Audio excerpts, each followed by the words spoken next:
There's a lot of facets to this. It was really messy, but at the end of the day, it had felt like everybody was going out of their way to ensure that I wasn't able to participate and I wasn't able to benefit from any of the stuff. And you meaning Two Rivers? Correct. Yeah. So, but you ended up participating. How were you able to attend? I went crazy. I emailed every single person that I could. I called every person that I could, and I go, I don't know what is going on over there at OCM, but they're telling people that I'm not in compliance. Here's every license that I have. Here's my seller's permit. Here's the temporary seller's permit I needed for the show. Here's my insurance. Here's all this stuff.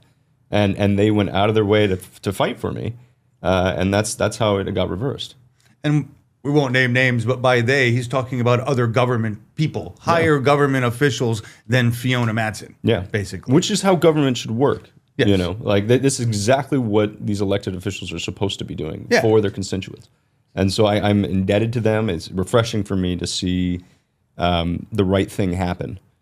Because I feel like I've been in a world where I'm watching the wrong thing happen so consistently that, of course, I go into a place of like, okay, they must be getting paid. Right. You know, they must be, being incentivized by the wrong parties to act inappropriately against licensed operators.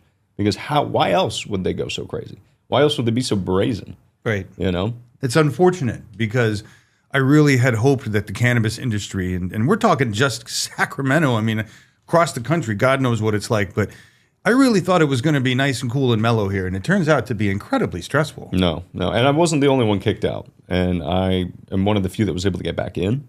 But as far as a basis for how Sacramento should operate, how this industry should operate, if you have a license, if you have your seller's permit, if you are an active entity within the state, there should be no reason that one group should be allowed to participate in an event where they're going to benefit financially from it, but the others cannot. Yeah. I think that's criminal. I think you're picking and choosing who wins and who loses, and that's not capitalism. That's cronyism. That's insane. That's favoritism, and it's what we've been trying to get out of government for decades. Yeah. Hey, Clint, DCC guy, I'd love to talk to you about what's going on here because I see your social media posts and I know what you guys want to be, but your actions don't match your words, and that really bothers me. What is the deal? Do you really want to be a partner and a friend with the cannabis retail industry in Sacramento, or do you just want to give them shit all the time? Because that's really what it feels like is going on. When we got involved with Chris and Green Solutions and Two Rivers, I had no idea that it was going to be, I was like, tell me all the great stories. It's been bad story after bad story after bad story about bullying and abuse and scare tactics and 12 cops showing up at a place trying to open up a safe with the jaws of life. What the fuck is that? Yeah. What the fuck is that? That's not stopping illegal cannabis. That's not stopping illegal grows. That's not stopping the black market. That's fucking with a small retailer who's trying to survive the tax rates, and you're not helping. You're not helping, man.